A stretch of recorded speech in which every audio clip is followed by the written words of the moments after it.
Victoria Hale threw the car keys straight at Marcus Thompson's chest. They hit him hard, bounced off, clattered on the hot pavement. "Race me," she said. "If that pile of rust beats my Ferrari, you can have my company." A 35-year-old black janitor, a single father working double shifts to feed his little girl, standing in front of a billionaire CEO who wanted to humiliate him for sport. Every phone in the parking lot pointed at his face. Marcus bent down, picked up the keys slowly, looked her dead in the eyes, and said one word that made her smile disappear. What happened next? Nobody satisfying saw.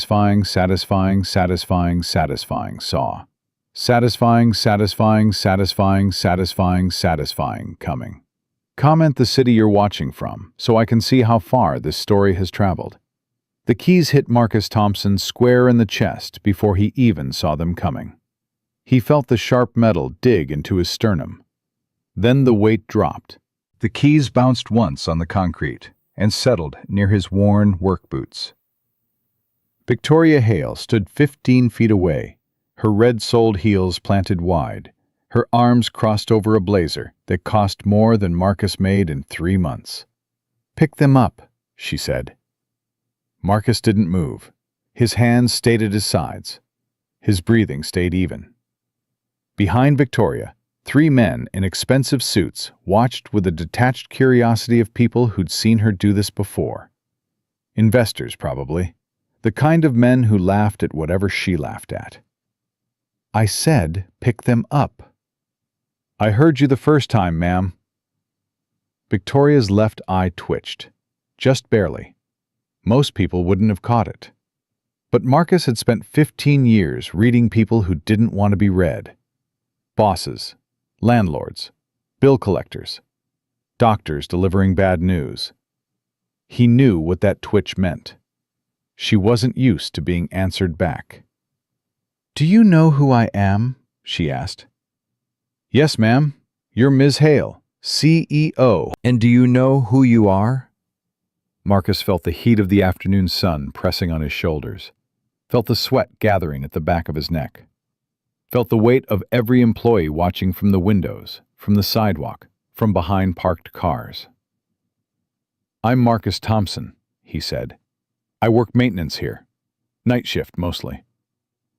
"You work maintenance," Victoria laughed. It wasn't a real laugh. It was the kind of sound people make when they want others to laugh with them. "And yet somehow your truck is parked in my spot." Marcus glanced at his father's old pickup. The 1967 Chevy sat where he'd left it an hour ago, its faded blue paint catching the afternoon light. He'd parked there because every other space in the lot had been full. Simple as that. "Didn't see your name on it," Marcus said. One of the investors coughed. Another shifted his weight. Victoria's smile didn't waver, but something behind her eyes went cold. "Didn't see my name on it," she repeated. "That's cute. That's really cute." She turned to her investors. "You hear that, gentlemen? The janitor has jokes." Nobody laughed this time. Victoria walked closer. Her heels clicked against the pavement with each step. She stopped 3 feet from Marcus, close enough that he could smell her perfume. Something expensive. Something sharp. "Let me explain something to you," she said. "This parking lot belongs to my company. This building belongs to my company. Every desk, every computer, every mop and bucket you push around at night, mine. And that spot right there," she pointed without looking, "that's been my spot for 11 years. Every employee knows it. Every client knows it. Every person who walks through those doors knows it." "I apologize for the confusion, ma'am. I'll move the truck." "Oh, you'll move it," Victoria smiled again.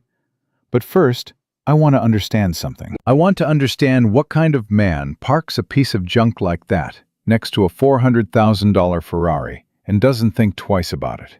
Marcus felt his jaw tighten. He forced himself to relax. "It's just a parking spot." "It's not just a parking spot. It's about respect. It's about knowing your place." Victoria's voice carried across the lot now. She wanted everyone to hear. Look at your truck. Look at it. Rust on the fenders, cracks in the windshield. That thing belongs in a scrapyard, not next to my car. That truck belonged to my father. I don't care if it belonged to Jesus Christ himself. It's an embarrassment. You're an embarrassment. The words hung in the air. Marcus felt something shift inside his chest. Not anger. He'd learned to bury anger a long time ago. It was something older, something that had been sleeping for years.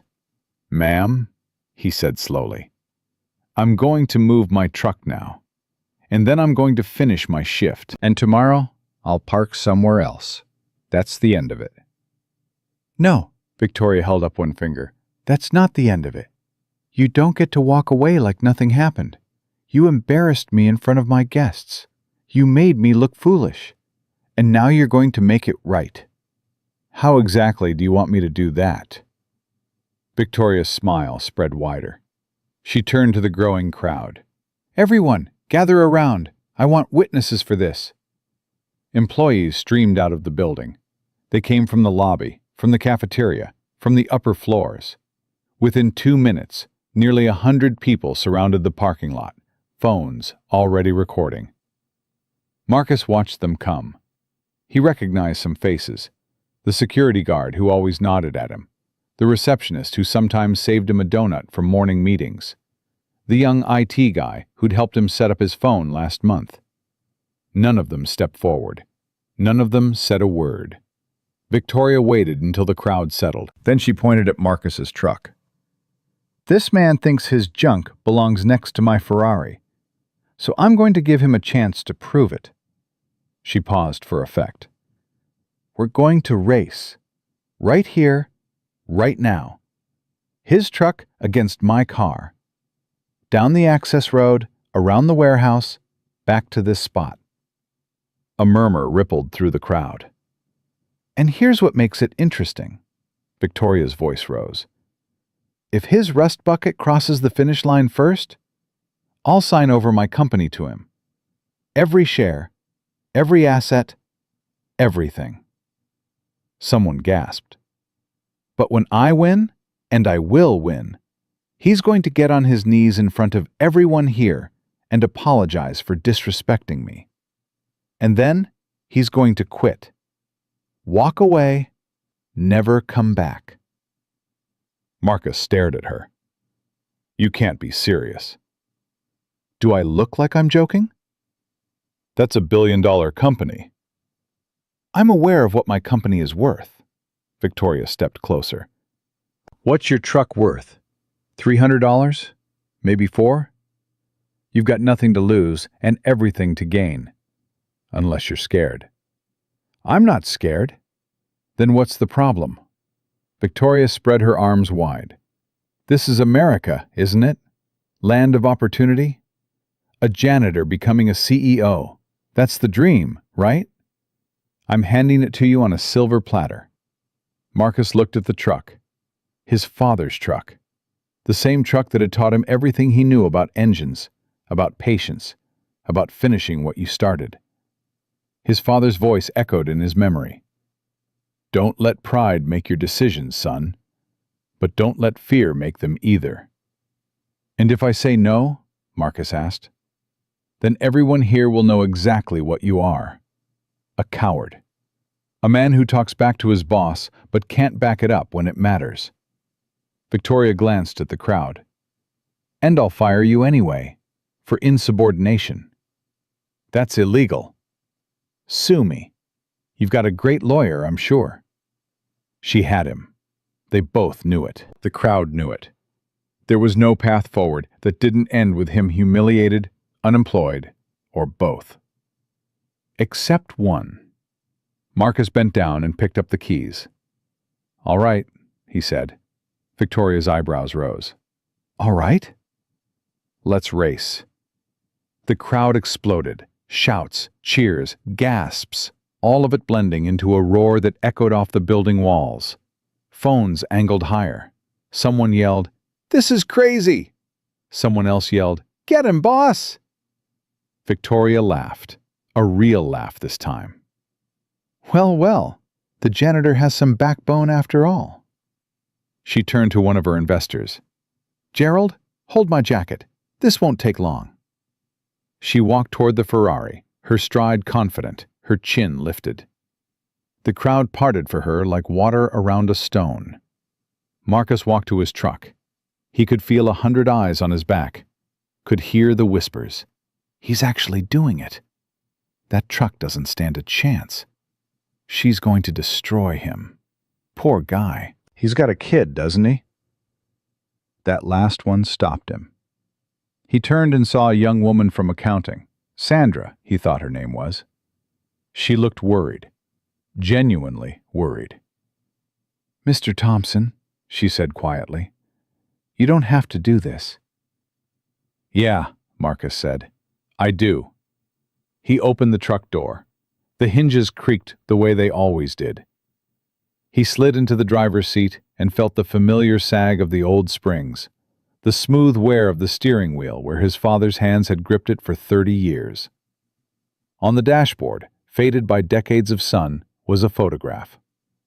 A young Marcus, maybe 10 years old, standing next to his father in front of this very truck. Both of them smiling. Both of them covered in grease. His father had been gone for 8 years now. Heart attack. Quick, the doctor said. He didn't suffer. But Marcus had suffered, every day since. Every time he looked at that photo. Every time he turned this key. He turned the key now. The engine coughed, once, twice, then rumbled to life. Not loud, not aggressive, just steady. The sound of something that had been doing its job for longer than most people had been alive. Marcus rolled down the window. The hot air hit his face. Across the lot, Victoria's Ferrari roared. The sound was sharp, angry, designed to intimidate. She revved the engine twice, 3 times, making sure everyone heard. A supervisor Marcus didn't recognize walked to the space between the two vehicles. She held up her hands. All right, everyone. The race will go down the access road, around the warehouse, and back to this starting point. First vehicle to cross the line wins. She looked at Victoria, then at Marcus. Are both parties ready? Victoria revved again in response. Marcus nodded once. The supervisor raised her hand. The crowd fell silent. On your mark. Marcus gripped the wheel. Get set. His father's voice again. You don't have to be the fastest, son. You just have to finish. Go! Victoria's Ferrari shot forward like a bullet. Tires screamed, rubber burned. The car rocketed down the access road, disappearing around the first bend in seconds. The crowd cheered. Marcus pressed the accelerator. The truck moved forward. Not fast, not slow, just steady. Laughter rippled through the audience. He's not even trying. That thing can't go over 40. This is pathetic. Marcus didn't look at them. He kept his eyes on the road, kept his hands steady on the wheel, kept his breathing even.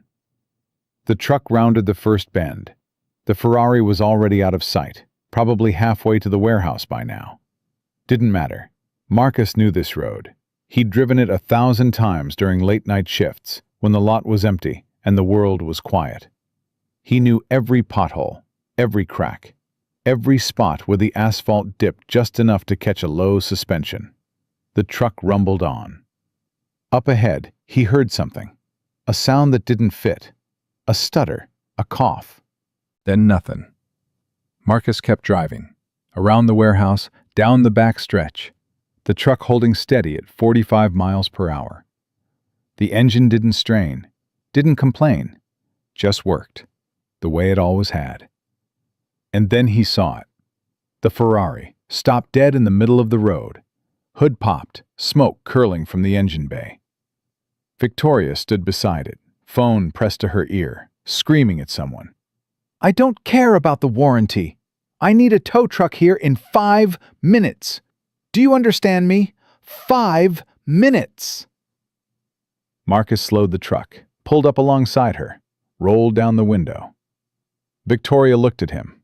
Her face was red. Her mascara had started to smear. "Don't," she said.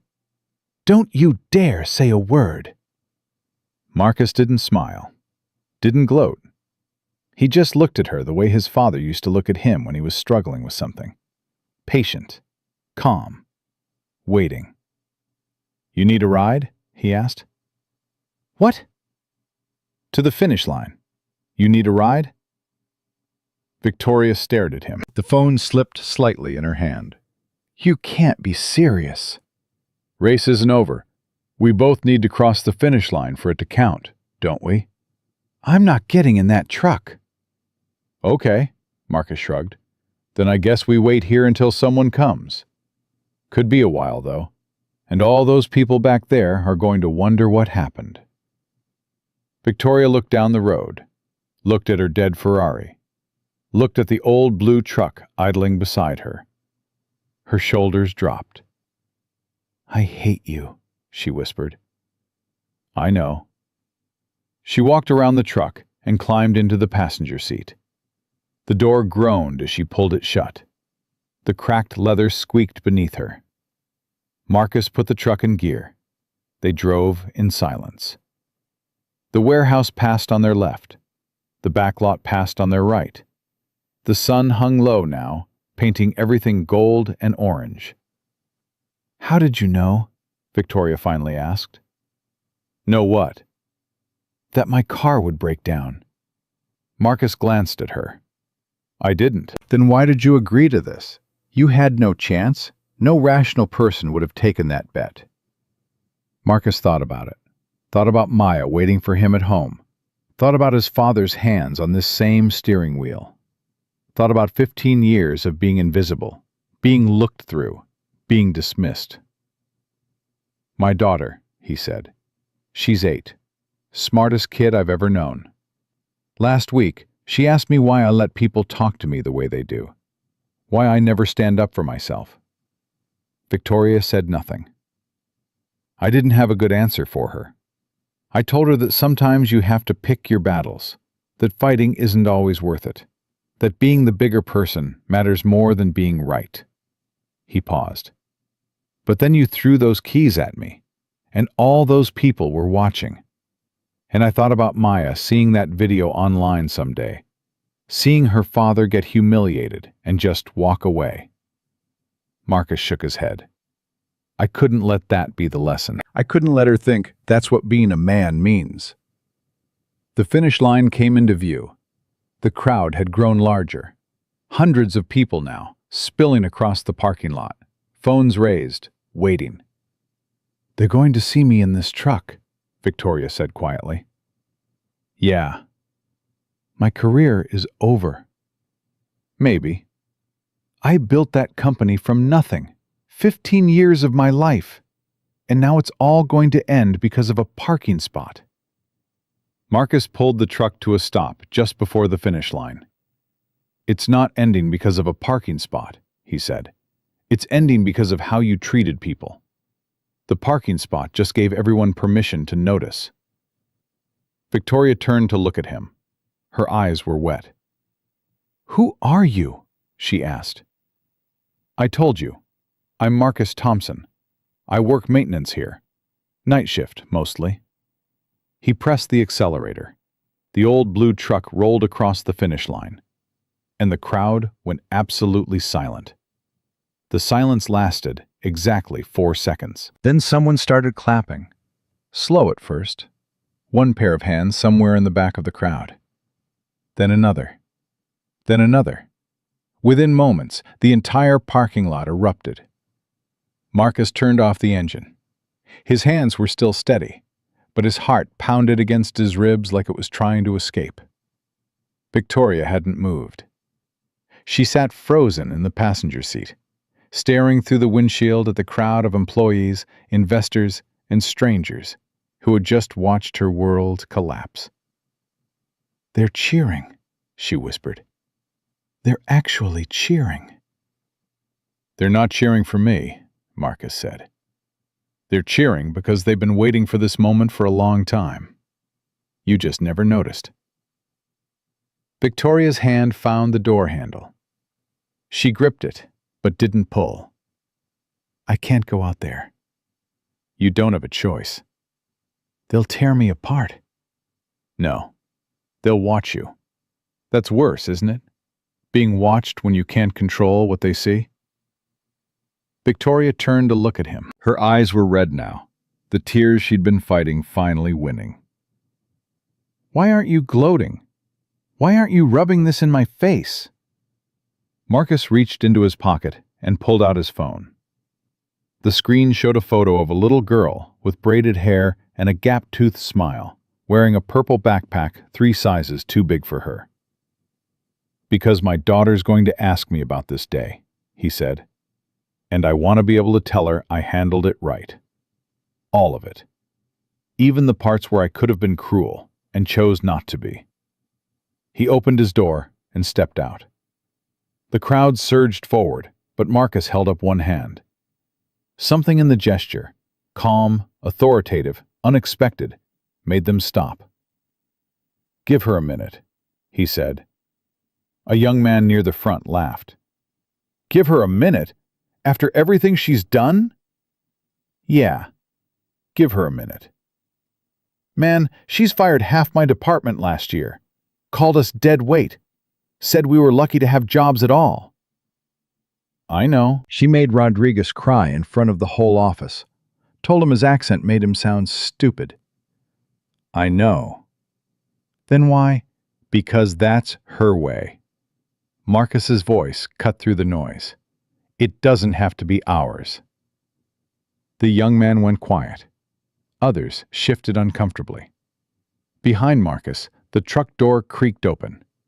Victoria stepped out slowly, her heels unsteady on the pavement. Her blazer was wrinkled. Her hair had come loose on one side. She looked smaller somehow, like the armor she'd worn for years had finally cracked open. Gerald, the investor who'd been holding her jacket, pushed through the crowd. His face was pale. "Victoria, we need to talk." "Not now, Gerald." "Yes, now. The board is on a conference call. They've been watching the live stream. All of them." Victoria's jaw tightened. "Tell them it was a misunderstanding." "A misunderstanding?" Gerald laughed, but there was no humor in it. "You bet the company on a race with a janitor. On camera. In front of 300 witnesses. The stock is already dropping. I'm getting calls from journalists, lawyers, shareholders. I said not now." "Victoria, I said not now." Her voice echoed across the parking lot. The crowd flinched. Even Gerald took a step back.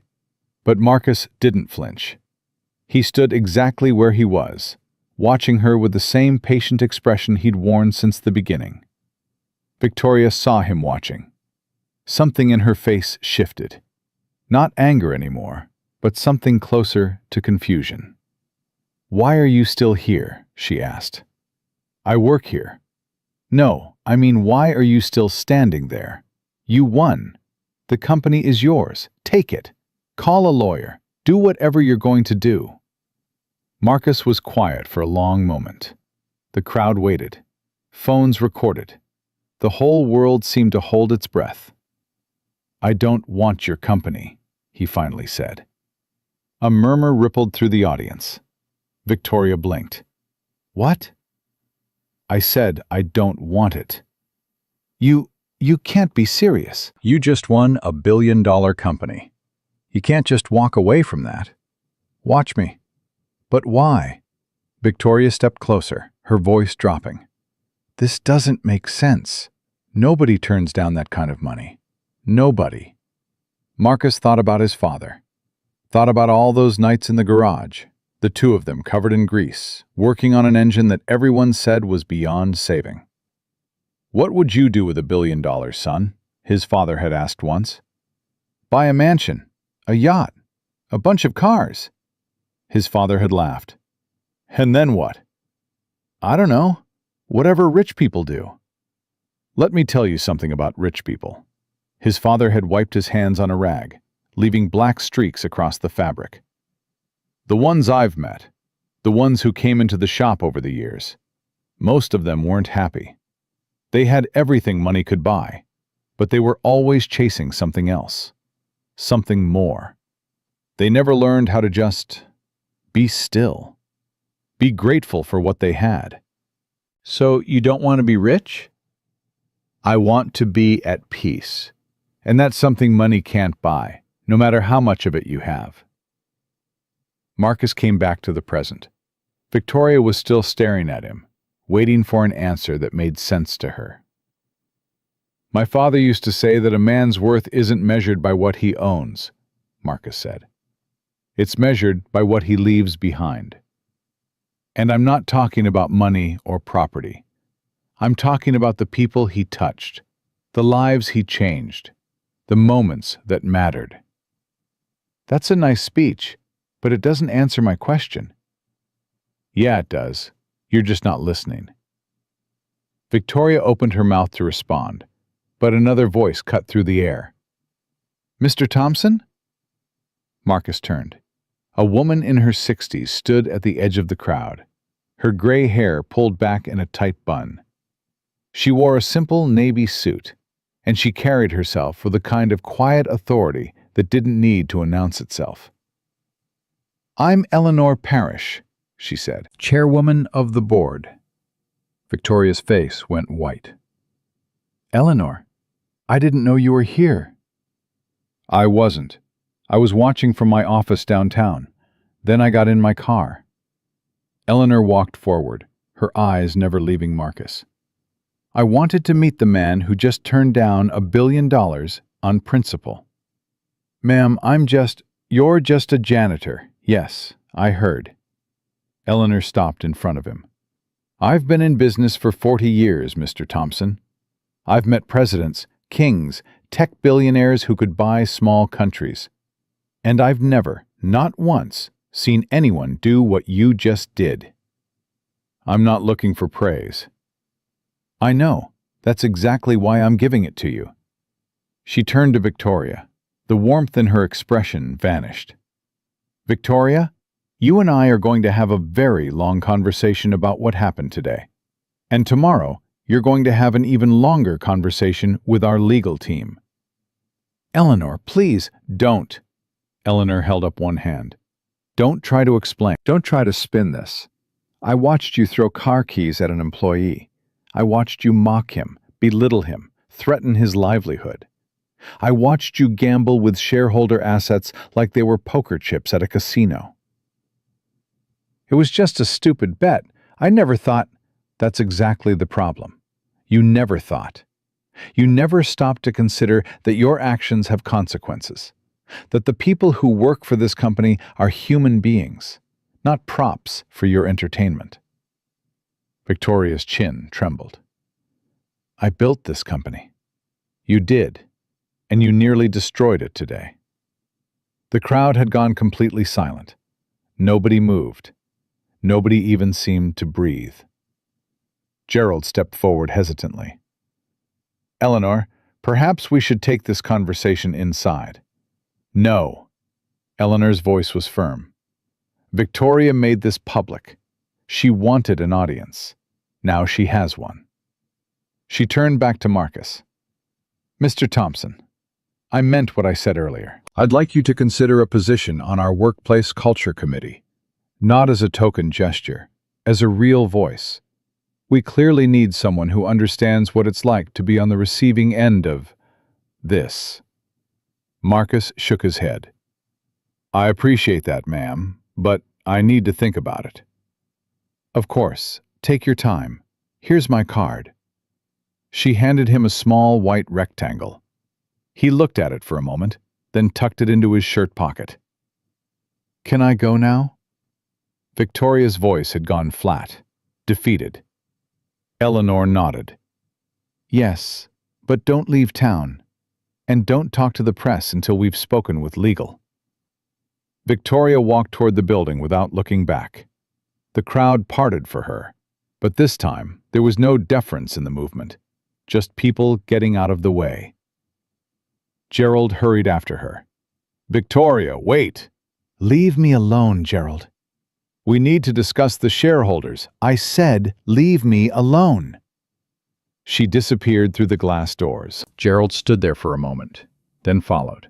The crowd began to disperse. People drifted back toward the building, toward their cars, toward their lives. But many of them paused as they passed Marcus. A nod here, a quiet "thank you" there, a pat on the shoulder from the security guard who'd always nodded at him in the hallways. Sandra from accounting stopped in front of him. Her eyes were wet. "I've worked here for 7 years," she said. 7 years of watching her treat people like garbage, and nobody ever did anything.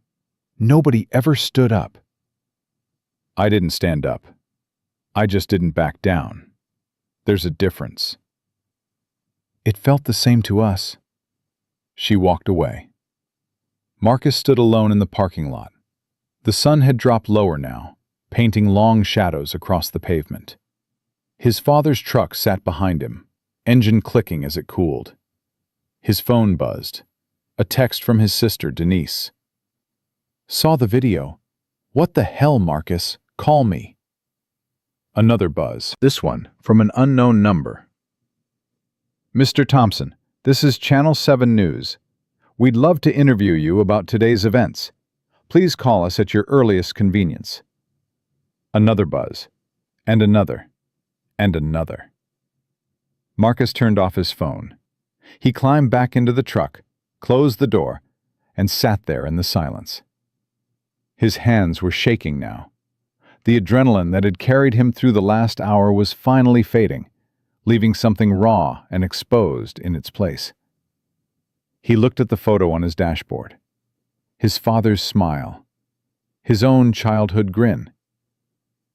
"Did I do okay, Pop?" he whispered. The photo didn't answer. It never did. But somehow, sitting there in the quiet, Marcus felt like he already knew. He drove out of the parking lot slowly. A few employees stopped to watch him go. Someone waved. He waved back. The route home took him through downtown, past the gleaming office towers and expensive restaurants where people like Victoria Hale ate lunch, past the homeless encampment under the bridge where he sometimes dropped off sandwiches on his way to work, past the elementary school where Maya would be waiting in the after-school program, probably wondering why her dad was late. His phone was still off, but he could feel it buzzing against his thigh. The world wanted a piece of him now. They wanted interviews, statements, reactions. They wanted to turn him into a story, a symbol, a lesson for others to learn from. But Marcus didn't want to be any of those things. He just wanted to pick up his daughter. The after-school program was housed in a portable building behind the main school. Marcus pulled into the lot and parked, taking a moment to look at himself in the rearview mirror. His eyes were tired. His face was drawn. But he forced a smile, the kind Maya expected to see when he walked through the door. He got out and walked toward the building. Maya spotted him through the window before he even reached the door. Her face lit up, and she came running out to meet him, her purple backpack bouncing against her small shoulders. "Daddy!" She slammed into his legs with enough force to make him stumble. He laughed and scooped her up, holding her tight. "Hey, baby girl." "You're late." "I know. I'm sorry. Had a long day at work. Mrs. Patterson said I could play extra games because you were late. So it's okay." "Well, that's good then." He set her down and took her hand. They walked toward the truck together. Maya stopped when she saw it. Her eyes went wide. "Daddy, why is Grandpa's truck so dirty?" Marcus looked at the old Chevy. Dust from the race still clung to the fenders. A scratch he hadn't noticed before ran along the passenger door. The whole thing looked even more battered than usual. "Had to take it for a long drive today," he said. "Where?" "Just around." Maya accepted this with the easy trust of an 8-year-old. She climbed into the passenger seat and buckled herself in, her feet dangling above the floor. Marcus got in beside her. He turned the key. The engine rumbled to life, steady as always. Daddy, Yeah, baby? Jalen at school said his dad has a new car, a Tesla.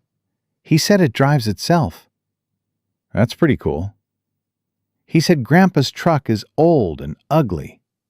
Marcus felt something tighten in his chest. What did you say? Maya shrugged. I told him that my daddy says old things have more stories than new things, and that Grandpa's truck has the best stories of all. Marcus had to look away for a moment, had to blink hard. That's exactly right, baby girl. They drove in silence for a while. Maya hummed a song she'd learned at school. Marcus let the familiar streets carry him home, his mind still echoing with everything that had happened. Daddy, Yeah? are you sad?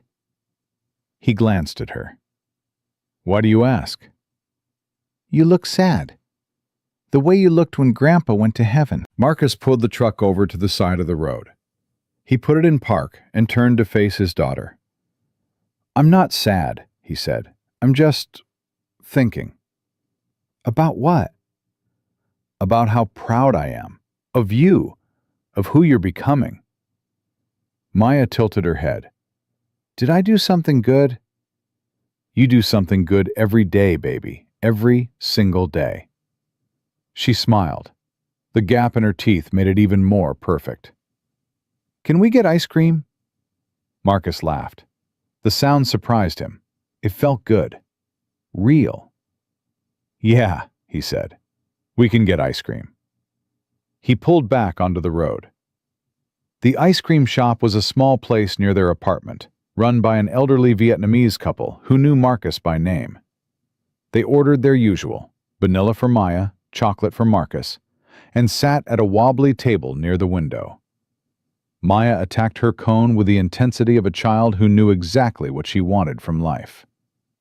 Marcus watched her, letting the simple joy of the moment wash over him. Daddy, Hmm? what's a janitor? Marcus froze.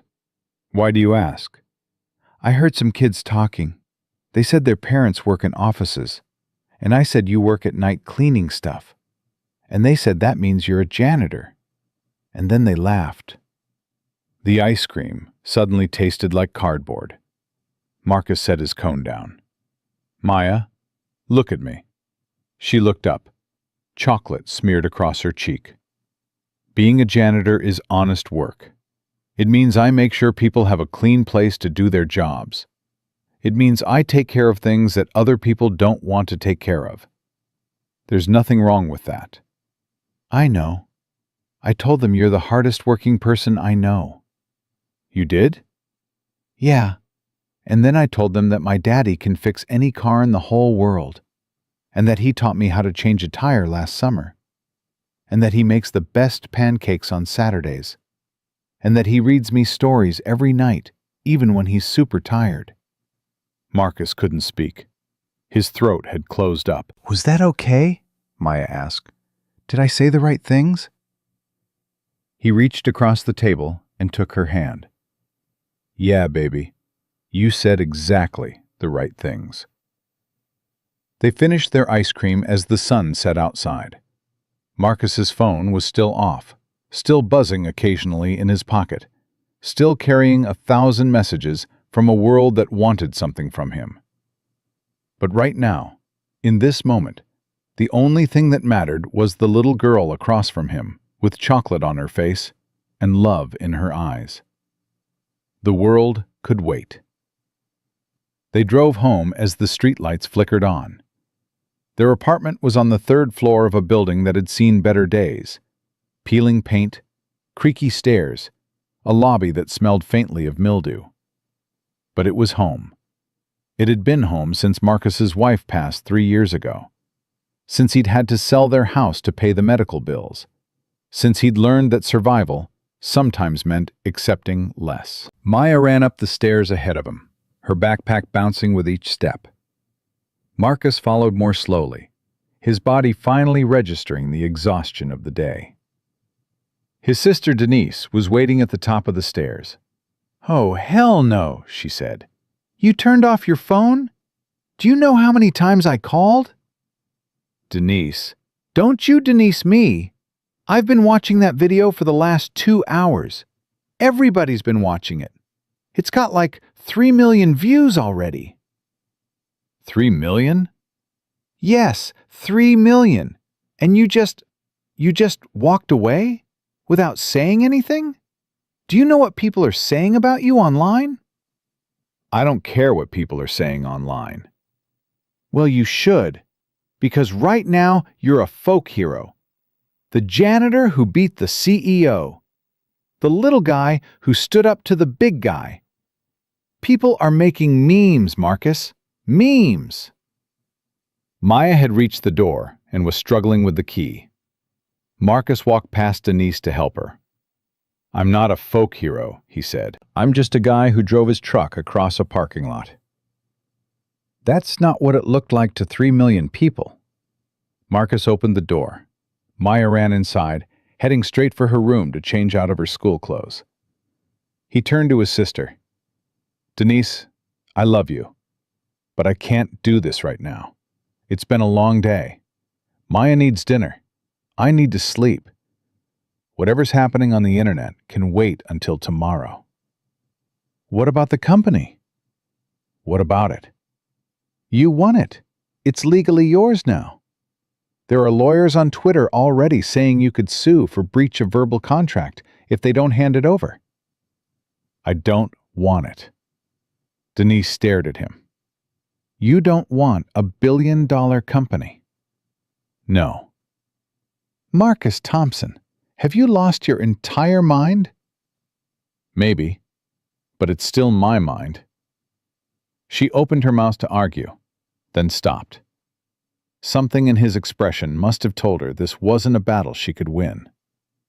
Fine, she said. But we're talking about this tomorrow. First thing, no excuses. Fine. She hugged him. It was quick, fierce, the way she'd hugged him since they were kids. I'm proud of you, she whispered, even if you are an idiot. Thanks, Denise. She left. Marcus closed the door and leaned against it, letting the silence of the apartment settle over him. From Maya's room, he heard her singing to herself. Some song about butterflies. She sang it every night while she changed. He pushed himself off the door and went to make dinner. The kitchen was small, barely room for 2 people to stand side by side. But Marcus had learned to make it work. He pulled chicken from the fridge, rice from the cabinet, vegetables from the crisper drawer. The motions were automatic, the kind of routine that had become meditation over the years. As he cooked, he let himself think about everything that had happened. Victoria's face when the keys hit his chest. The roar of her Ferrari disappearing down the access road. The silence when her engine died. The look in her eyes when she climbed into his truck. He didn't hate her. That surprised him. After everything she'd said, everything she'd done, he expected to feel anger, resentment, the satisfaction of watching someone who'd hurt him finally get what they deserved. But all he felt was tired. And maybe, underneath the exhaustion, something else. Pity. He thought about what she'd said in the truck. I built that company from nothing. 15 years of my life. 15 years, and now it might all be gone. Because she couldn't control her temper. Because she needed to feel powerful more than she needed to be kind. What kind of life was that? Marcus plated the food and called Maya to dinner. She came running, her hair now loose around her shoulders, wearing her favorite pajamas, even though it was only 7 o'clock. You're supposed to wait until bedtime for those, he said. But they're so comfy. Can't argue with that. They ate together at the small table by the window. Maya talked about her day, the math test she'd aced, the argument she'd had with her best friend at recess, the new boy in class who ate glue for attention. Marcus listened to every word, nodded at the right moments, asked questions that made her light up. This was what mattered. This right here. Not the company, not the millions of views. Not the job offers that would probably come flooding in once he turned his phone back on. Just this: a father and his daughter, a simple meal, a quiet evening. After dinner, Maya helped with the dishes. Her job was drying while Marcus washed. They had a system. It worked. "Daddy?" "Yeah?" "You never told me what happened today. The long drive. Was it for work?" Marcus handed her a plate. She rubbed it with a towel, her small hands careful and precise. "Sort of," he said. "Someone at work challenged me to a race." "A race? In Grandpa's truck?" "Yeah. Did you win?" Marcus thought about it. The finish line, the crowd, Victoria in the passenger seat. "I finished," he said. Maya nodded seriously. "Grandpa always said finishing is what matters." "Yeah, he did." She handed him back the plate. He stacked it in the cabinet.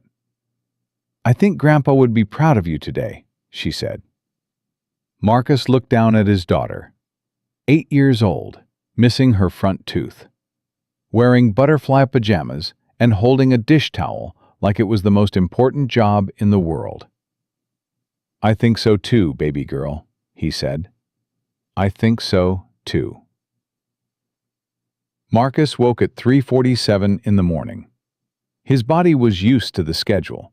15 years of night shifts had trained him to sleep in fragments, to wake before alarms, to function on less rest than most people could imagine. But tonight was different. Tonight, his mind wouldn't settle. He lay in the darkness of his small bedroom, staring at the ceiling, listening to the distant hum of traffic on the highway. Maya's soft breathing drifted through the thin wall between their rooms. Steady, peaceful, unaware of how much the world had changed in the last 12 hours. His phone sat on the nightstand. He hadn't turned it on since leaving the parking lot. Hadn't checked a single message. Hadn't looked at the video that, according to Denise, had already been watched millions of times. He reached for it now. The screen lit up. Notifications flooded in. Texts, emails, missed calls, voicemails. The numbers kept climbing as the phone struggled to catch up with everything it had missed. 47 missed calls. 212 text messages. 1,847 emails. Marcus stared at the numbers. His stomach turned. He opened the text messages first. Most were from numbers he didn't recognize. Interview requests, business proposals, people claiming to be lawyers, agents, producers. But scattered among them were messages from people he knew. His cousin Raymond. "Bro, what? Call me." His old friend Jerome from high school. Marcus Thompson, the internet legend. Never thought I'd see the day. His landlord, of all people. "Saw the video. Rent's still due on the 1st, though, LOL. And then, near the bottom, a message from a number with no name attached, sent at 11:43 p.m. "Mr. Thompson, this is Victoria Hale. We need to talk. Please call me." Marcus read it 3 times. Then he set the phone down. He got out of bed and walked to the window. The city sprawled beneath him, lights twinkling in the pre-dawn darkness. Somewhere out there, Victoria Hale was awake too. He was certain of it. He thought about calling her, thought about what he would even say, but something held him back. Not anger, not fear, just the sense that whatever conversation they needed to have shouldn't happen at 4 a.m., in the raw hours when defenses were down and words came out wrong. It could wait until morning. He went back to bed, but didn't sleep, just lay there, watching the ceiling slowly brighten as the sun crept toward the horizon, thinking about all the ways his life was about to change. Maya woke him at 7:15. "Daddy, you overslept." Marcus jerked upright. He finally drifted off around 6, and his body had betrayed him. I'm up. You're supposed to make pancakes on Saturday. I know, baby. Give me 5 minutes. He stumbled to the bathroom, splashed water on his face, and stared at himself in the mirror. He looked older than 35. Tired. The lines around his eyes seemed deeper than they'd been yesterday. But there was something else there, too. Something he couldn't quite name. He made the pancakes. Chocolate chip, Maya's favorite. She ate them at the kitchen table while he sipped coffee and tried to prepare himself for the day ahead. Daddy, your phone keeps buzzing. I know. Are you going to answer it? Eventually. Why not now? Marcus set down his coffee. Because sometimes, baby, people want things from you that you're not ready to give. And it's okay to take a minute before you decide what to share. Maya considered this with the seriousness of a philosophy professor. Like when Jalen wants to copy my homework, and I need to think about whether that's really helping him? Marcus smiled.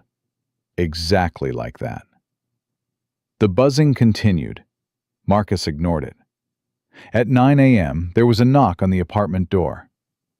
Maya looked up from her cartoons. Who's that? I don't know. Stay here. Marcus walked to the door and checked the peephole. Denise stood on the other side, arms crossed, foot tapping.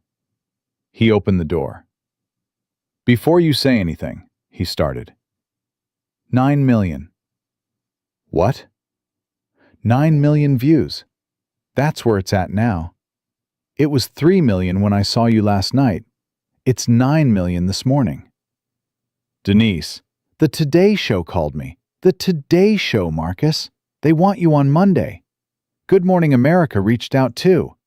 And CNN. And Fox. And some guy from a podcast with 20 million subscribers who says he'll fly you anywhere in the country just for a 30-minute interview. She pushed past him into the apartment. Maya waved from the couch. Hi, Auntie Denise. Hey, baby girl. Your daddy's famous now. Did he tell you? He said he had a long day at work. Denise shot Marcus a look. A long day at work. That's what you told her. She's 8. She's going to find out eventually. Kids at school probably already know. Their parents definitely know. Marcus closed the door. I'll tell her when I'm ready. When's that going to be? When she sees it on the news? When some kid shows her the video at recess? Denise, please. Something in his voice made her stop. She looked at him, really looked at him, and her expression softened. You didn't sleep, did you? Not much. You look like hell. Thanks. She sat down on the couch next to Maya. I'm sorry. I know I'm pushing. It's just... This is big, Marcus. This is really big. And I don't want you to miss the opportunity because you're too stubborn to grab it. What opportunity? Are you serious? People are calling you a hero. Companies are going to want you as a spokesperson. You could write a book. You could start a foundation. I could also go back to work on Monday and pretend none of this ever happened.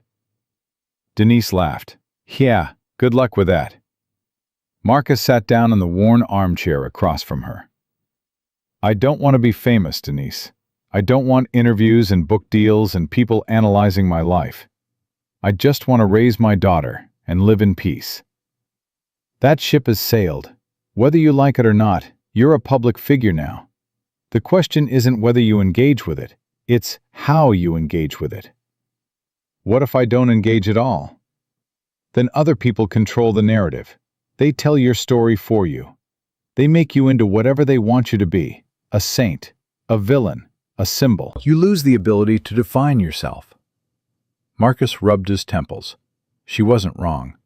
He knew she wasn't wrong. But knowing something and accepting it were two different things. His phone buzzed again. He glanced at the screen. Victoria Hale. Calling. Denise saw the name. Her eyes went wide. Is that? Yeah. Are you going to answer? Marcus stared at the phone. It buzzed again, again, again. Then it stopped. A moment later, a text appeared. Please, it's important. Denise leaned forward. What does she want? I don't know. You should find out. Should I? Marcus, she just bet her entire company on a race with you and lost. Whatever she's got to say, it's probably worth hearing. He looked at his daughter, who had returned her attention to the cartoons.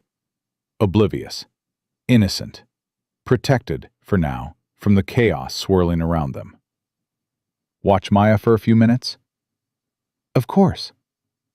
Marcus grabbed his phone and walked into the bedroom. He closed the door, sat on the edge of the bed, and called Victoria back. She answered on the first ring. Mr. Thompson. Miss Hale. A pause. He could hear her breathing on the other end. It sounded shaky. Thank you for calling me back. You said it was important. It is. Another pause. I need to see you, in person, today, if possible. Why? Because I owe you an apology, a real one, not the kind you give in front of cameras because your lawyers tell you to, the kind you give because you actually mean it. Marcus was silent. He hadn't expected this. I also need to talk to you about the company, Victoria continued. About what happens next. The board is meeting this afternoon and they want you there. Me? Why? Because you won. Because legally, technically, you have a claim. And because Eleanor Parrish specifically requested your presence. I already told you I don't want the company. I know, but there are things you need to understand before you make that final. Things I should have told you yesterday, before everything went sideways. What things? Not over the phone, please. Can you come to my office? Around noon? Marcus thought about it. He had every reason to say no, every reason to walk away from this entire situation and never look back. But something in her voice stopped him. Something that sounded almost like desperation. Or maybe just exhaustion. The same exhaustion he felt. Noon, he said. I'll be there. Thank you. She hung up. Marcus sat on the bed for a long moment, phone still in his hand. Then he went back to the living room. Denise looked up. Well? I'm meeting her at noon. You're what? She wants to apologize. And the board wants me at their meeting this afternoon. Marcus, you need a lawyer. You can't just walk into a boardroom without representation. I'm not walking into anything. I'm just going to listen. That's exactly what they want you to think. They're going to pressure you, manipulate you, try to make you sign something. Denise, he held up a hand. I know you're trying to protect me, but I need to handle this my way. She opened her mouth to argue, then stopped, took a breath, nodded. Fine, but I'm coming with you. What about Maya? I'll call Mom. She's been wanting to spend time with her granddaughter anyway. Denise, this isn't negotiable, Marcus. You're my brother. I'm not letting you walk into that building alone. He could see from her expression that arguing would be pointless.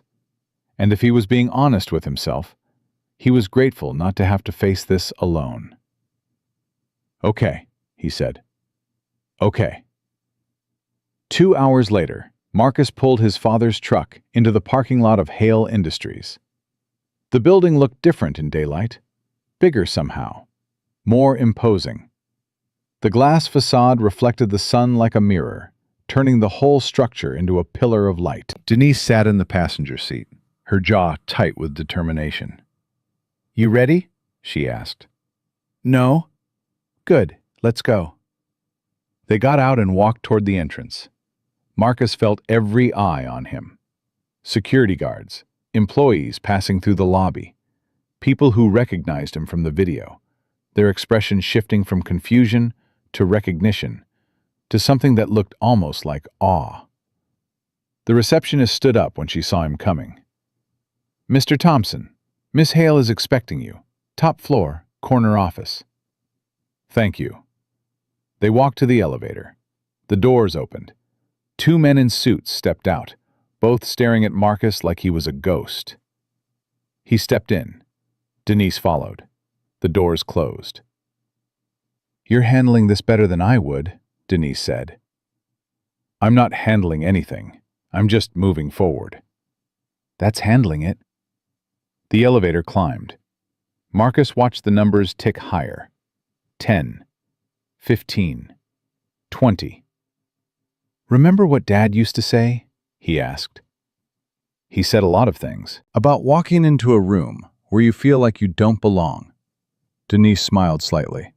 "Walk in like you own the place. Because confidence isn't about what you have. It's about what you believe." "Yeah." The elevator reached the top floor. The doors opened. Victoria Hale stood waiting. She looked different from yesterday. No power suit, no perfect makeup. She wore a simple black dress, her hair pulled back, her face bare. She looked tired, human, smaller than he remembered. "Mr. Thompson, thank you for coming." Her eyes shifted to Denise. "And you are?" "His sister, and his witness." Victoria nodded slowly. "Fair enough. Please, come in." She led them down a hallway to her office. The space was large but surprisingly understated. A desk, some chairs, a wall of windows overlooking the city. No trophies, no awards on display. Just a single photograph on the desk, showing a younger Victoria standing next to an older man who shared her eyes. "My father," Victoria said, noticing Marcus's gaze. "He started this company 40 years ago. Worked himself into an early grave building it. I took over when I was 27.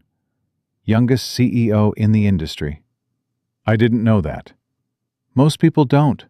They just see the result. The money. The power. They don't see what it costs to get here." She gestured to the chairs.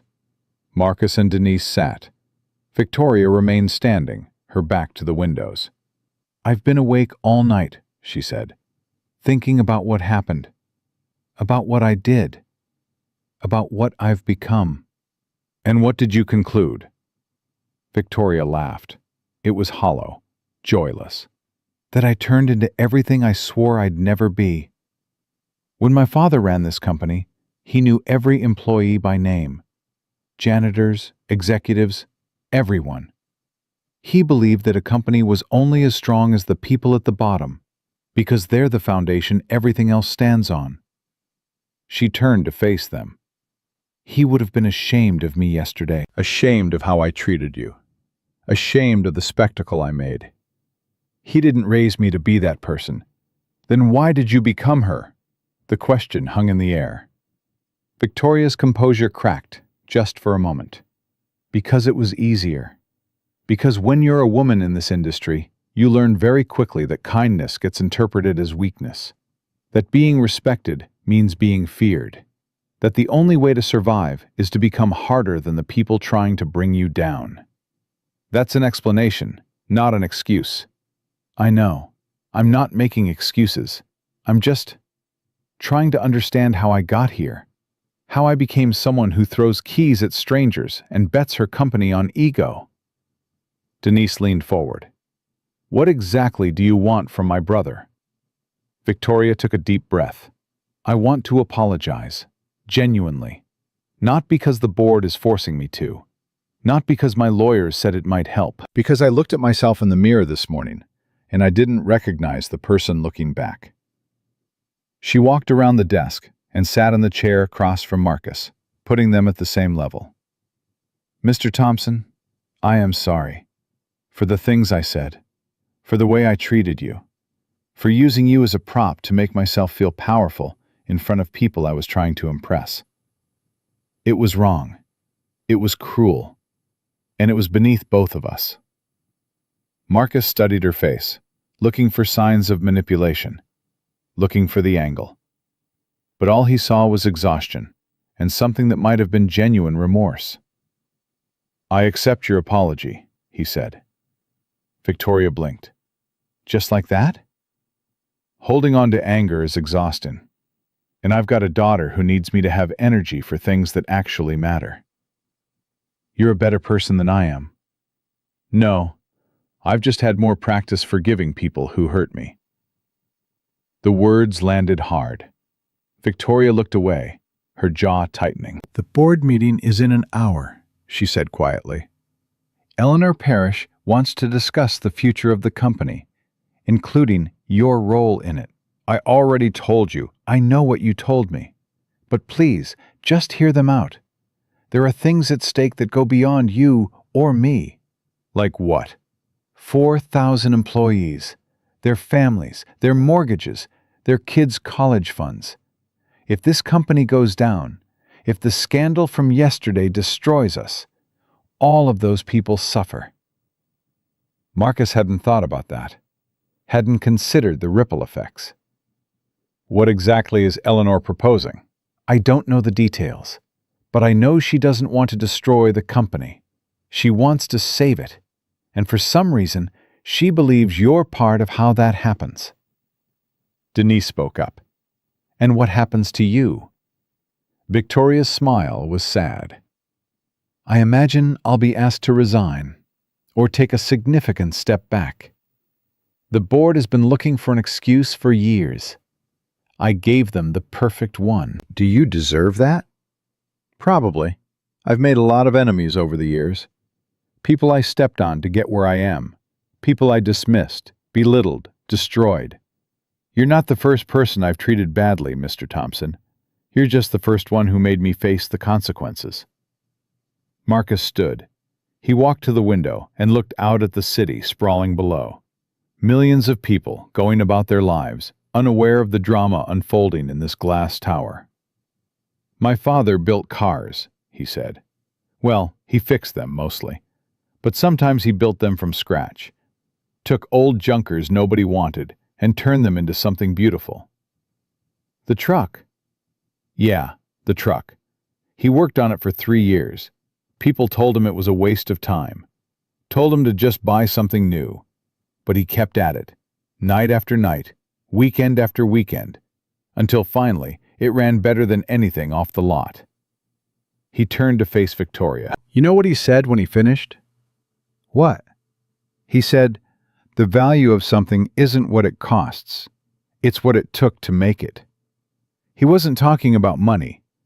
He was talking about effort, sacrifice, love. "Why are you telling me this?" "Because you built something too. Not the way my father did, maybe, but you put 15 years into this company. That has to count for something." "It doesn't feel like it counts for much right now." "Maybe not, but that doesn't mean it can't count for something in the future." Victoria stared at him. Something shifted in her expression, confusion giving way to something else. Hope, maybe, or just the absence of despair. "Why are you being kind to me, after everything I did?" "Because my daughter is going to ask me about this day someday, and I want to be able to tell her that I treated everyone with dignity, even the people who didn't deserve it." The intercom on Victoria's desk buzzed. "Miss Hale, the board is assembling in the conference room." Victoria stood. Her hands were trembling slightly. "Will you come?" she asked Marcus. "Just to listen. You don't have to say anything. You don't have to agree to anything. Just be there." Marcus looked at Denise. She shrugged.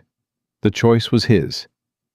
He thought about Maya, about what he would tell her, about the kind of man he wanted to be. "Yeah," he said. "I'll come." They walked down the hallway together, the billionaire CEO, the janitor, and his sister. An unlikely trio, heading toward a meeting that would determine the future of 4,000 people. The conference room doors loomed ahead, heavy and imposing. Victoria stopped just before them. She turned to Marcus. "Whatever happens in there, I want you to know something. What's that? You changed something in me yesterday. I don't know if it's permanent. I don't know if I can be different. But for the first time in a long time, I want to try. Marcus nodded. That's all any of us can do. Victoria took a deep breath. Then she pushed open the doors. The board was waiting. 12 faces turned toward them as they entered. The conference room was long and narrow, dominated by a table that could seat 20. Every chair was filled. Men and women in expensive suits, their expressions ranging from curious to hostile to carefully neutral. Eleanor Parrish sat at the head of the table. She rose when she saw Marcus. Mr. Thompson, thank you for joining us. Ma'am. Please, take a seat. She gestured to 2 empty chairs near her end of the table. Your sister is welcome as well. Marcus and Denise sat. Victoria moved to the opposite end of the table, putting as much distance between herself and the board as possible. The tension in the room was thick enough to taste. Let's begin, Eleanor said. I assume everyone has seen the video by now. Nods around the table. One man, Gerald, the investor from yesterday, shifted uncomfortably in his seat. Good. Then I don't need to recap what happened. What we need to discuss is what happens next. Eleanor's gaze swept the room. The company's stock dropped 18% this morning. We've received calls from 3 major clients threatening to pull their contracts.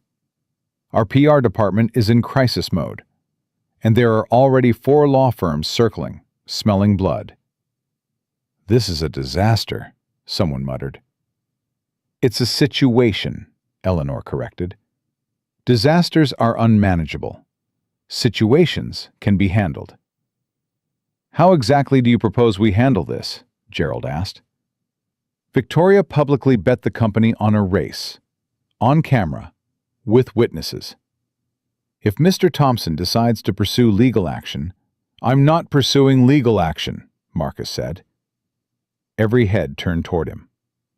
Excuse me? Gerald leaned forward. You have grounds for a massive lawsuit. Breach of verbal contract, intentional infliction of emotional distress, hostile work environment. You could walk away with millions. I'm not interested in millions. Then what are you interested in? Marcus was quiet for a moment. He could feel Denise tense beside him, probably worried he was about to give away his leverage. I'm interested in going back to my life, he said finally. I have a daughter to raise, bills to pay, a job that needs doing. What happened yesterday was unexpected, but I don't want to build my future on someone else's mistake. A murmur rippled through the room. Eleanor studied him with those sharp, intelligent eyes. That's remarkably generous, Mr. Thompson. It's not generous, it's practical. If I sue, lawyers get rich.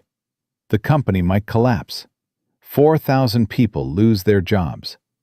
My daughter gets to watch her father become someone defined by anger and revenge. He shook his head. That's not the example I want to set.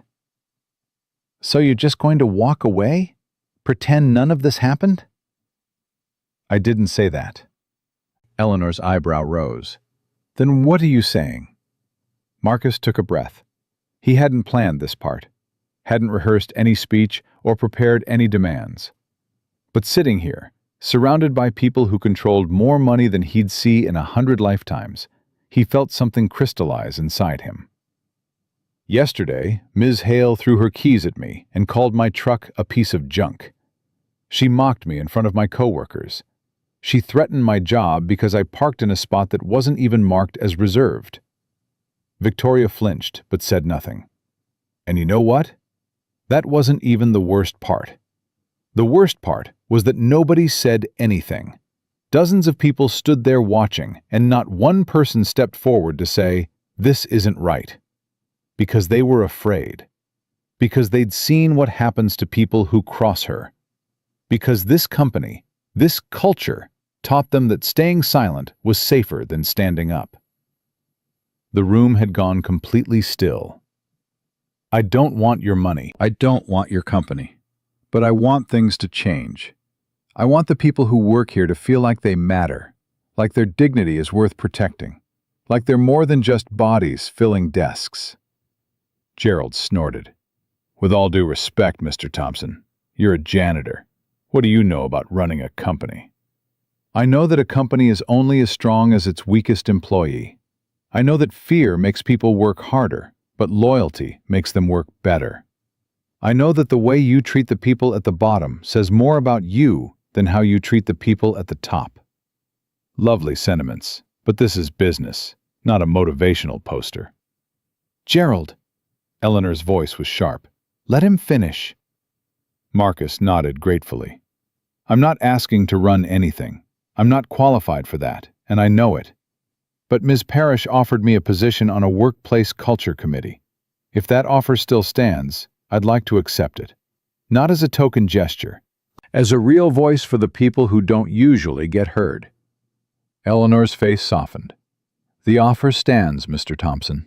In fact, I'd like to expand it.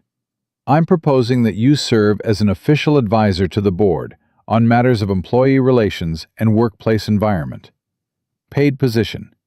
Voting seat on relevant committees. Eleanor, you can't be serious, Gerald protested. He has no credentials, no experience, no... He has something more valuable than credentials, Gerald. He has credibility. After yesterday, every employee in this company knows who Marcus Thompson is. They know he stood up to the CEO and didn't back down. They know he won and chose not to take revenge. That kind of moral authority can't be bought or manufactured. She turned back to Marcus. What do you say? Marcus looked at Denise. She gave him a small nod, her way of saying, "This is your call." He thought about his father, About all those nights in the garage, working on an engine that everyone said was beyond saving.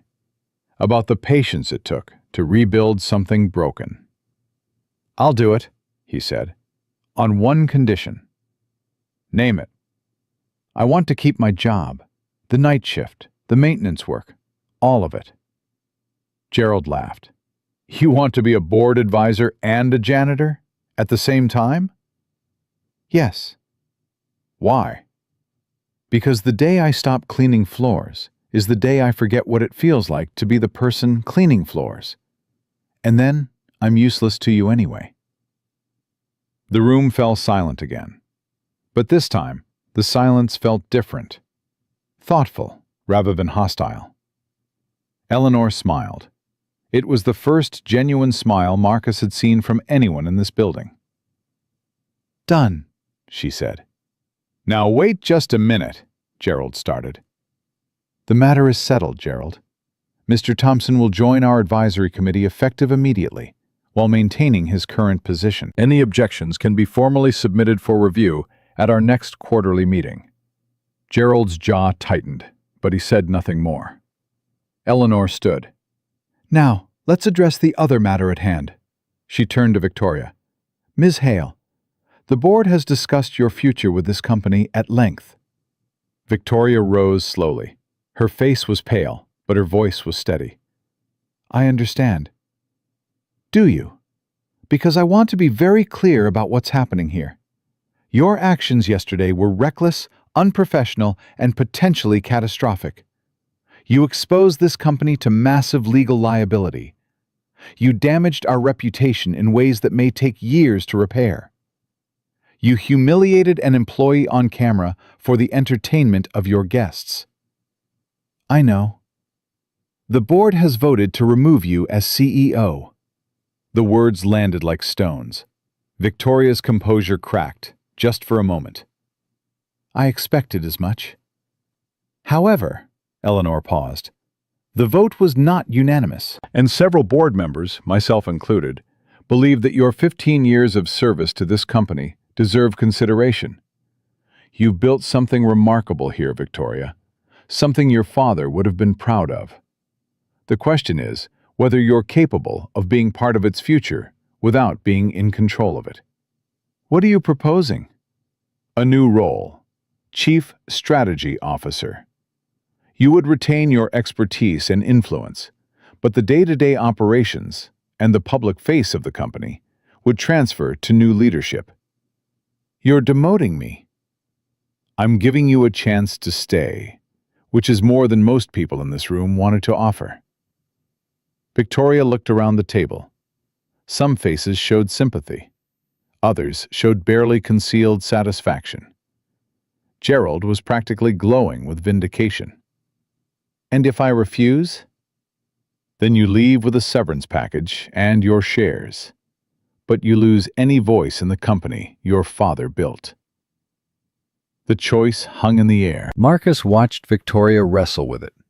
The pride, the anger, the grief, all warring behind her eyes.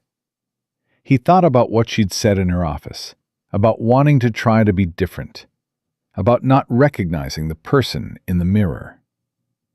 "Miss Hale," he said. She turned to look at him, surprised. "My father used to say that the hardest part of fixing something isn't finding the broken piece. It's admitting that something's broken in the first place. You already did the hard part." Victoria's eyes glistened. She took a shaky breath. "I'll accept the position," she said to Eleanor. "On one condition." "Name it." "I want Mr. Thompson to have veto power over any decision that directly affects frontline workers. If he says no, it doesn't happen, no matter how much sense it makes on paper." Gerald erupted. "That's absurd. You can't give a janitor—" "I can give whatever I want, Gerald. It's part of my agreement to step down. Take it or leave it." Eleanor looked at Marcus. "Mr. Thompson, is that acceptable to you?" Marcus didn't know what to say. An hour ago, he'd been a man who mopped floors for a living. Now he was being handed power that executives spent decades trying to accumulate. "Why?" he asked Victoria. "Why would you give me that?" "Because I trust you more than I trust anyone else in this room. Because you had every reason to destroy me yesterday, and you didn't.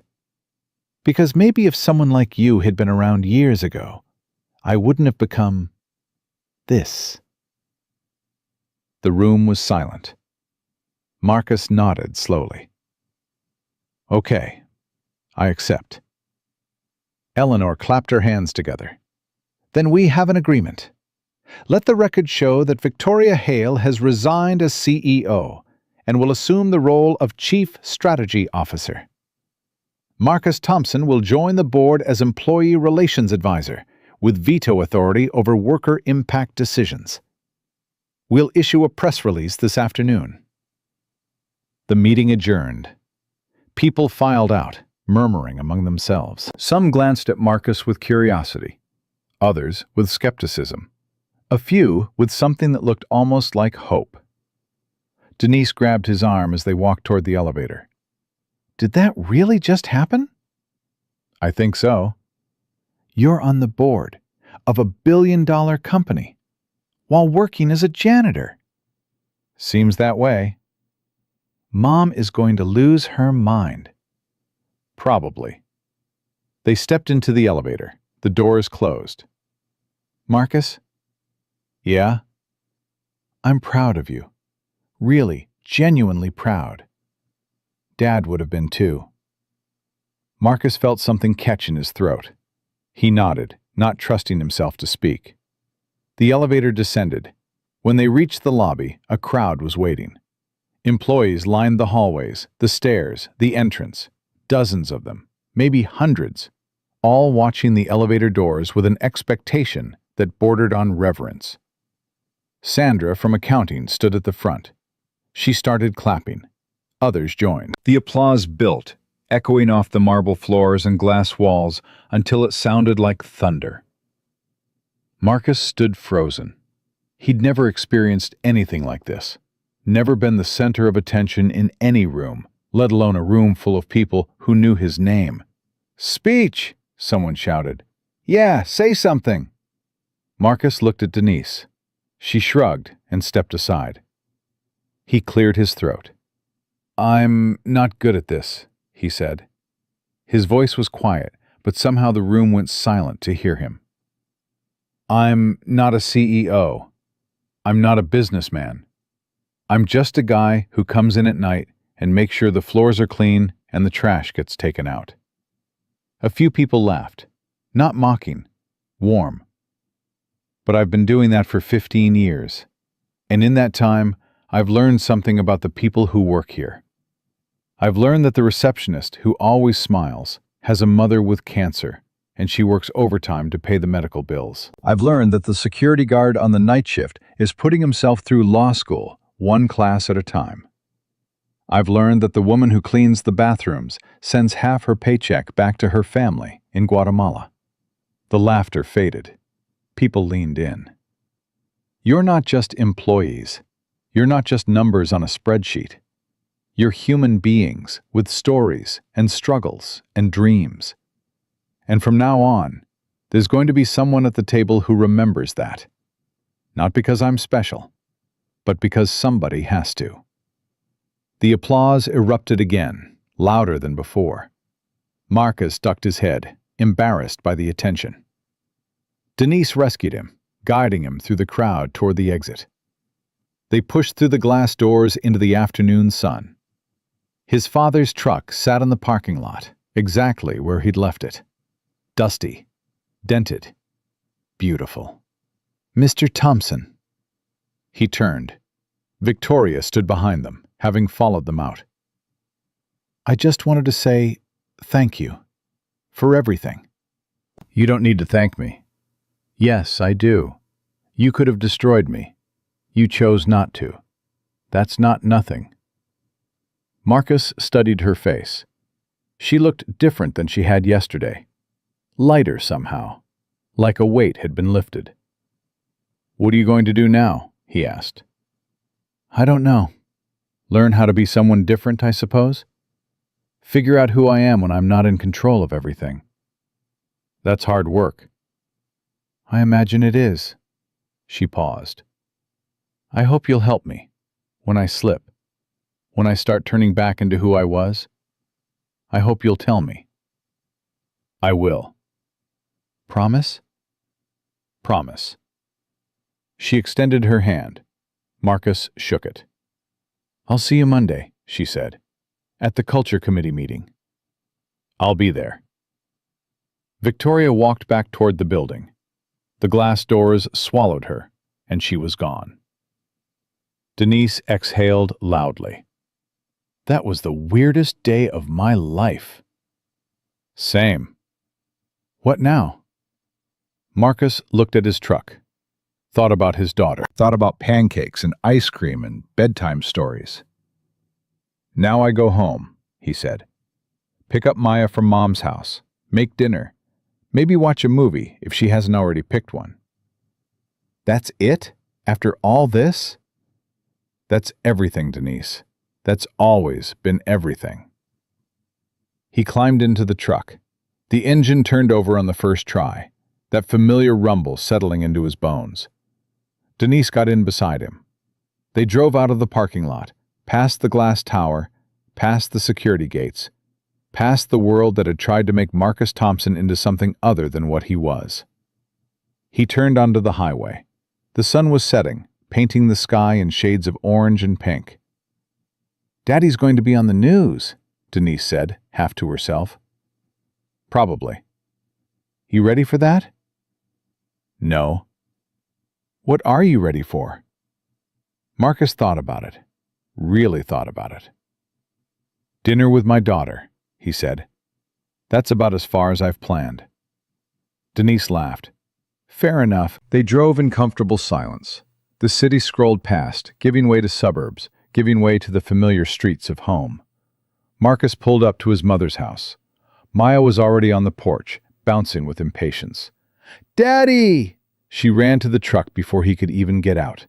He scooped her up, holding her tight, breathing in the smell of her shampoo. "You were gone forever," she complained. "I know, baby. I'm sorry." "Grandma made cookies. I ate 4. 4? Your stomach's going to explode. No, it won't. I'm growing. I need extra food. Marcus laughed. It felt good. Real. His mother appeared on the porch, arms crossed, expression unreadable. Marcus Darnell Thompson. Hey, Mom. You want to explain to me why my phone's been ringing off the hook all day? Why 3 different news stations showed up at my door asking for an interview? It's a long story. I've got time. He set Maya down. Go get your stuff, baby. We're heading home. Maya ran inside. Marcus walked up the porch steps to face his mother. I saw the video, she said quietly. I saw what that woman did to you. I'm okay, Mom. I know you're okay. That's not the point. Her eyes were wet. The point is that I raised you right. Your father raised you right. And today, the whole world got to see it. She pulled him into a hug. Tight. Fierce.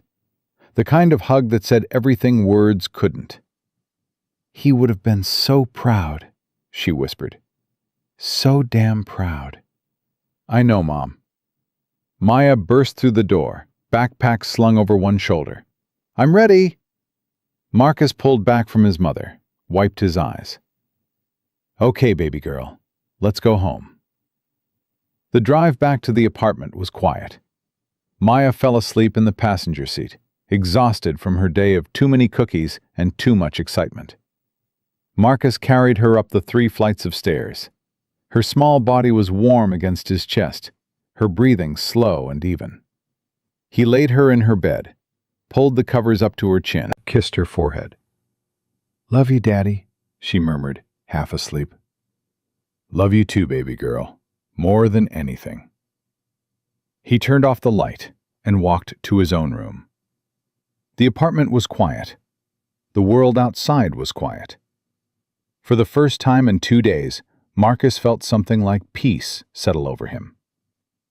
He sat on the edge of his bed and looked at the photograph he kept on his nightstand, the same one that sat on the dashboard of the truck. Him and his father, covered in grease, standing in front of an engine that everyone said couldn't be fixed. I did it, Pop, he whispered. I finished the race. He set the photo down and lay back against his pillow. Tomorrow would bring new challenges. The media, the attention, the strange new world of boardrooms and committees. People who would doubt him. People who would test him. People who would try to turn him into something he wasn't. But tonight? Tonight, he was just Marcus Thompson. A father. A son. A man who cleaned floors and fixed what was broken. And that was enough. That had always been enough. He closed his eyes and let sleep take him, dreaming of engines and highways, and the little girl with a gap-toothed smile who believed her daddy could do anything. And maybe, just maybe, she was right. 6 months later, Marcus Thompson still clocked in at 10 p.m. every night. The badge reader beeped the same way it always had. The hallways smelled the same, floor wax and recycled air. The mop handle fit his palms like it had been made for them. But everything else had changed. Mr. Thompson? He looked up. A young woman stood in the doorway of the break room, clutching a folder to her chest. New hire, probably. He'd seen a lot of those lately. The company had been expanding, adding staff at every level. Just Marcus, he said. Right, sorry, Marcus. She shifted nervously. I wanted to thank you for what you did at the benefits review last week. What did I do? You voted against the proposal to cut dental coverage for part-time workers. My mom's a part-time receptionist on the 4th floor. She needs those benefits. Marcus leaned his mop against the wall. That wasn't just me. The whole committee agreed it was the wrong move. But you spoke up first. Everyone says you always speak up first. He didn't know how to respond to that. 6 months of committee meetings, board sessions, and policy reviews, and he still felt like an imposter every time he walked into those rooms. "Your mom's lucky to have you looking out for her," he said finally. "She's lucky you're looking out for all of us." The young woman smiled and walked away. Marcus watched her go, then picked up his mop and got back to work. The routine grounded him. Push, pull, ring, repeat. The same motions he'd been making for 15 years. The same quiet satisfaction of seeing a dirty floor become clean. His phone buzzed.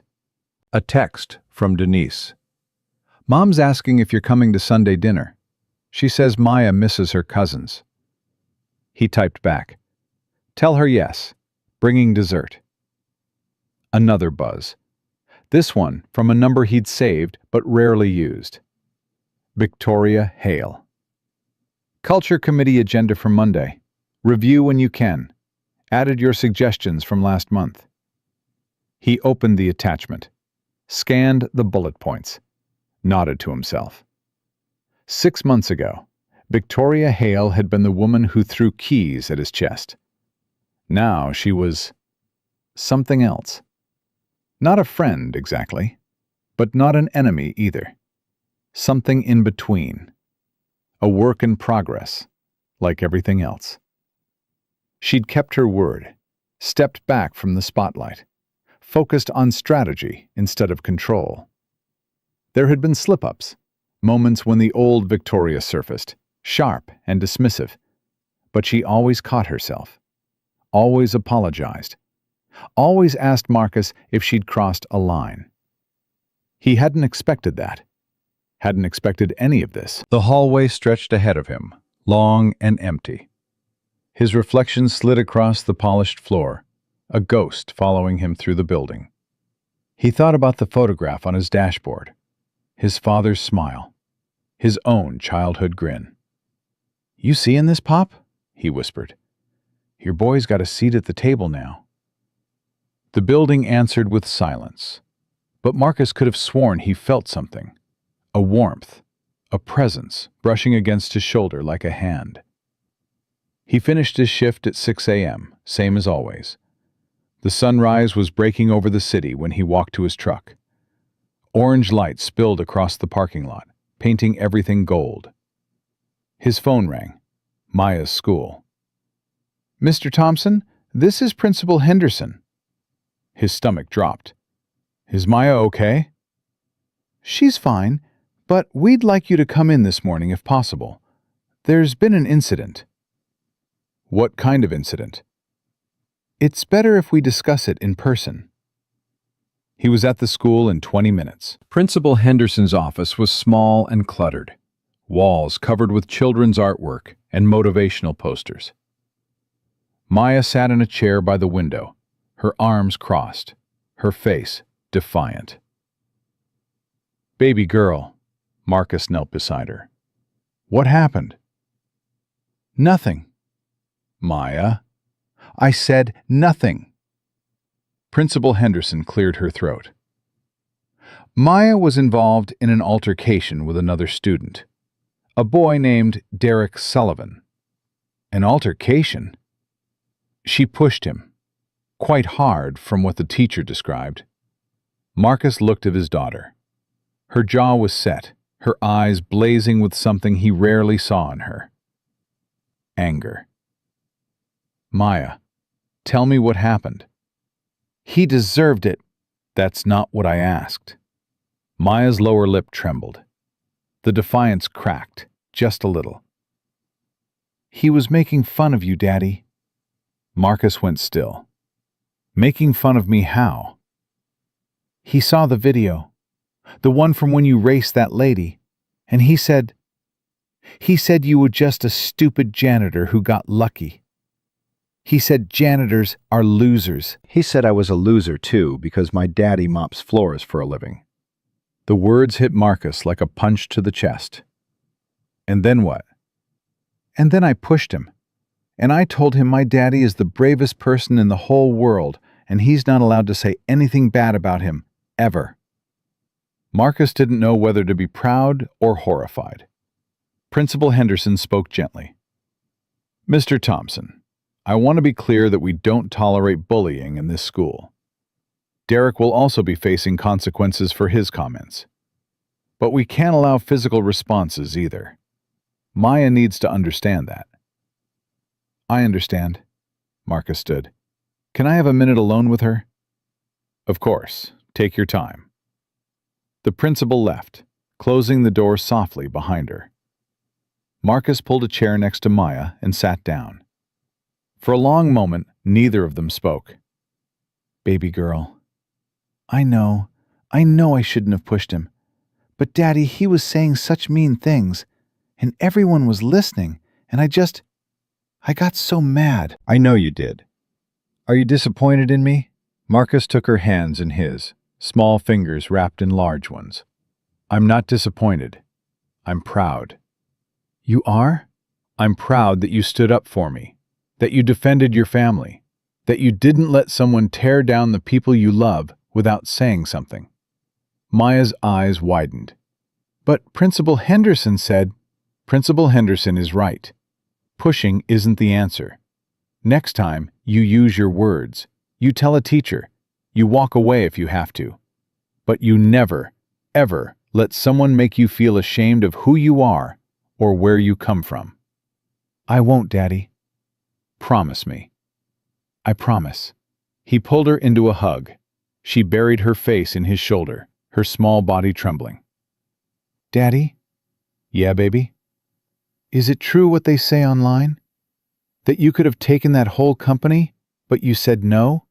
Marcus pulled back to look at her. Where did you hear that? Kids at school. They say you're famous now. They say there's videos about you everywhere. He'd tried to shield her from it, tried to keep the chaos of the last 6 months away from her innocent world. But kids talked. The internet was everywhere. There was only so much he could protect her from. It's true, he said. I won a race, and the prize was supposed to be a big company, but I didn't want it. Why not? Because having a lot of money doesn't make you a good person, and I'd rather be good than rich. Maya considered this with the seriousness of a philosopher. Is that why you still mop floors? Even though you could do something else? Partly, but also because there's nothing wrong with mopping floors. Every job matters. Every person matters. And I never want to forget what it feels like to be the person nobody sees. I see you, Daddy. Marcus's throat tightened. I know you do, baby girl. That's why you're the best thing that ever happened to me. They walked out of the principal's office together, hand in hand. The hallway was filled with kids rushing to class, teachers calling out instructions, the chaotic energy of a school in motion. A boy stood near the water fountain. Derek Sullivan, Marcus guessed. He had a bruise forming on his arm and a sullen expression on his face. Their eyes met. Marcus didn't say anything, didn't threaten, didn't intimidate. He just looked at the boy with the same steady gaze he'd given Victoria Hale in that parking lot 6 months ago. Derek looked away first. They drove home in comfortable silence. Maya leaned her head against the window, watching the world scroll past.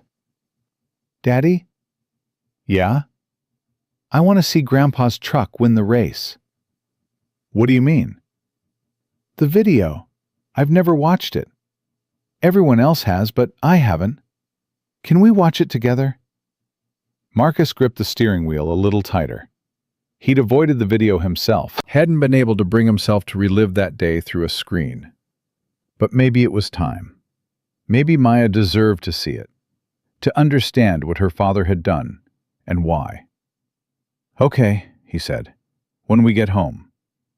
They sat on the couch together, Maya tucked under his arm, his laptop balanced on the coffee table. The video had over 50 million views now. 50 million people had watched the moment that changed everything. Marcus pressed play. The footage was shaky, shot from multiple phones and edited together. It started with Victoria's voice cutting through the parking lot. Race me. If that antique beats me, you can have my company. Maya gasped. She's so mean. Keep watching. The race unfolded. The Ferrari shooting forward, the old truck pulling away slowly, the crowd laughing. Then the Ferrari sputtering, dying. The disbelief on Victoria's face. And then, the moment that Marcus had relived 1,000 times in his memory. Him pulling up beside her, rolling down the window, asking if she needed a ride. Maya's hand found his. "You helped her," she whispered, "even after she was so mean to you." "Yeah, "Why?" because that's who I want to be. That's who Grandpa taught me to be." The video continued. Victoria climbing into the truck, the two of them crossing the finish line together. The crowd going silent, then erupting. And then Marcus's voice, captured by a phone somewhere in the crowd. "I didn't race for your company. I raced because you asked." Maya was crying now, silent tears streaming down her cheeks. "Daddy, "Yeah, baby?" you're my hero." Marcus couldn't speak, could barely breathe. He just held his daughter tighter and let the video play to the end. The next Monday, Marcus walked into the boardroom for the quarterly review. The faces around the table had become familiar over the past 6 months. Eleanor Parrish at the head, her presence commanding but warm. Victoria Hale, near the middle, her posture more relaxed than it used to be. Gerald, still skeptical, but quieter now. A dozen others, all watching Marcus as he took his seat. "Good morning, everyone," Eleanor said. "Before we begin with the regular agenda, I have an announcement." Papers rustled. Phones were silenced. "As you know, our company has undergone significant transformation over the past 2 quarters. Stock prices have recovered. Employee satisfaction scores are at an all-time high. We've been featured in 4 separate business publications as a model for corporate culture change." Murmurs of approval around the table. What you may not know is that much of the success can be traced back to a single decision made 6 months ago. The decision to bring Marcus Thompson into this room. Marcus felt every eye turned toward him. His insights have reshaped how we approach worker relations. His advocacy has prevented 3 separate policy changes that would have hurt our most vulnerable employees. His presence has reminded all of us, myself included, that the measure of a company isn't its stock price, it's how it treats its people. Eleanor stood. "Marcus, I'd like to offer you a permanent position on this board, not as an advisor, as a full voting member, with all the rights and responsibilities that entails." The room went silent. Gerald's mouth opened, then closed. Victoria's face broke into a genuine smile. Others exchanged glances that ranged from surprised to impressed. I don't know what to say," Marcus managed. "Say yes," Victoria said, "before she changes her mind." A ripple of laughter moved through the room. Marcus thought about his father, about Maya, about the long road that had brought him to this moment. "Can I still mop floors?" Eleanor laughed. "If that's what you want, yes. You can still mop floors." "Then I accept." The room erupted in applause. Gerald clapped too, though his expression suggested he was still processing. Victoria's eyes were bright with something that looked like hope. After the meeting, Marcus walked to the window and looked out at the city below. Millions of people going about their lives. Workers and dreamers, and parents just trying to make it through another day. Victoria appeared beside him. "You know," she said, "when I threw those keys at you 6 months ago, I thought I was teaching you a lesson about knowing your place. And now? Now I realize you were teaching me about dignity, about grace, about what real strength looks like." Marcus turned to face her. "You've come a long way, Victoria." "I've had a good teacher." "I'm just a janitor." "No." She shook her head. "You're the man who reminded a billion-dollar company what it means to be human. That's not nothing, Marcus. That's everything." She walked away, leaving him alone with the view. That evening, Marcus picked Maya up from his mother's house. "How was your day, baby girl?" Good. Grandma taught me how to make cornbread. Did you eat any? Maybe. How much is maybe? 3 pieces? Marcus laughed.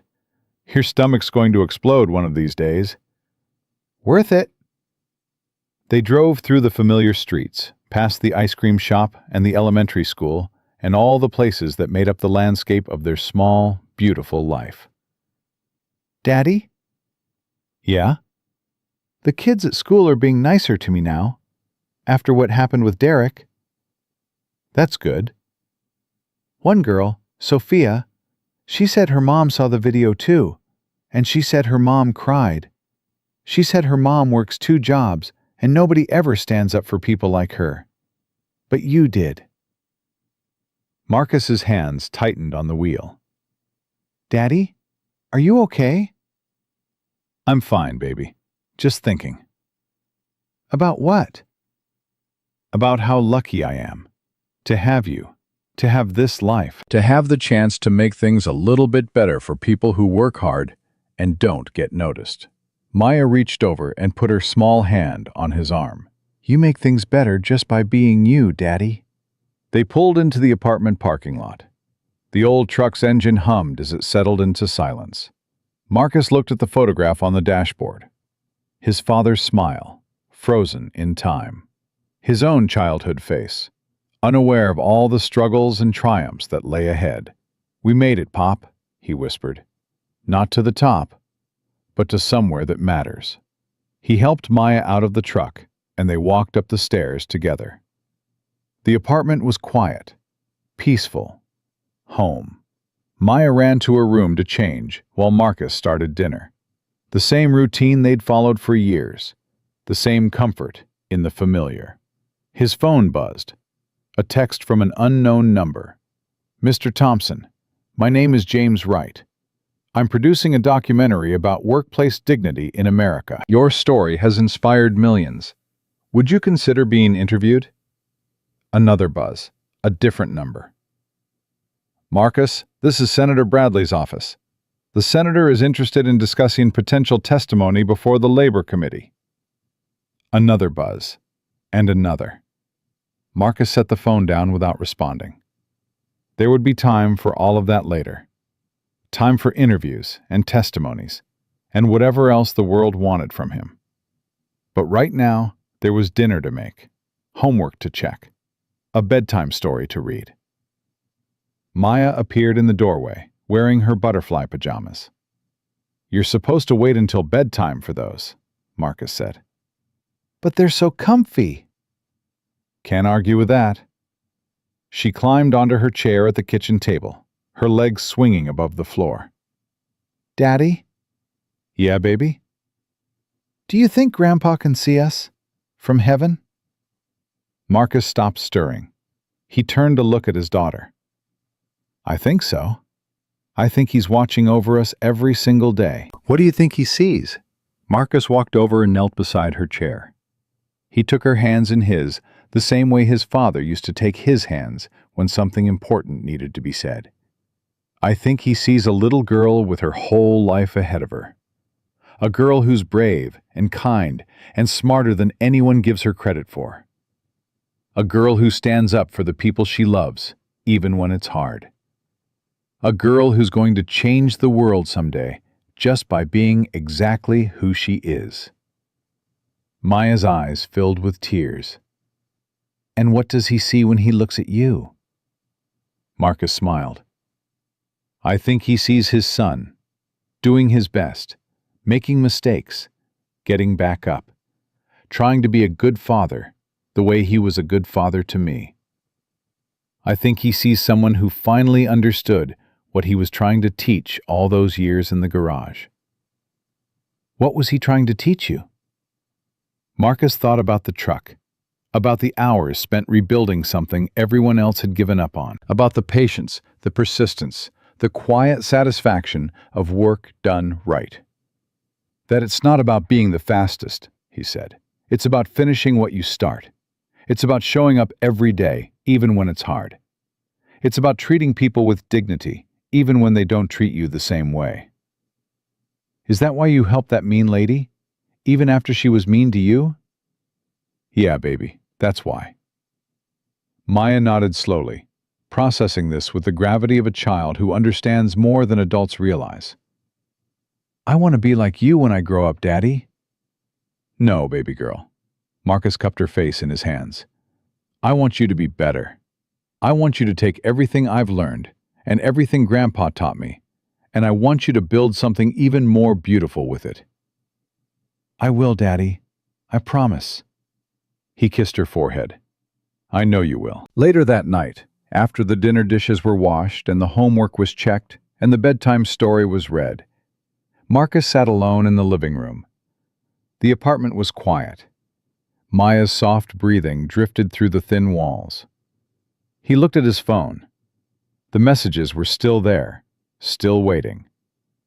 The world wanted a piece of Marcus Thompson. They wanted his story, his wisdom, his endorsement. But Marcus didn't need any of that. He had a daughter who loved him, a job that mattered, a seat at a table where he could make a difference. He had his father's truck and his father's lessons and his father's belief that ordinary people could do extraordinary things. He had everything. Marcus turned off his phone and walked to the window. The city stretched before him, lights twinkling against the darkness. Somewhere out there, a janitor was mopping floors. A single parent was working overtime. A child was doing homework in a break room, waiting for a parent who loved them enough to keep going. The world was full of Marcus Thompsons, people who showed up every day, did their jobs, loved their families, and never expected a trophy for it. He'd gotten one anyway. But the trophy wasn't the board seat, or the viral video, or the millions of views. The trophy was Maya's voice saying, "You're my hero." The trophy was his mother's hug saying, "Your father would be proud." The trophy was knowing that when his daughter asked about this time in their lives, he could tell her the truth, that he'd been tested and he hadn't broken, that he'd been offered everything and he'd chosen what mattered. Marcus Thompson was not a millionaire. He was not a celebrity. He was not the story people would tell for years to come. He was a father, a son, a man who cleaned floors and sat in boardrooms and never forgot which one mattered more. And that, in the end, was the only legacy that counted, the only race worth winning, the only finish line that meant anything at all. Marcus closed his eyes and let the silence hold him. Tomorrow, he would clock in at 10 p.m. Tomorrow, he would push a mop down empty hallways and think about his father. Tomorrow, the world would keep spinning, and the emails would keep coming, and the story would keep spreading. But tonight he was home, and home was exactly where he belonged.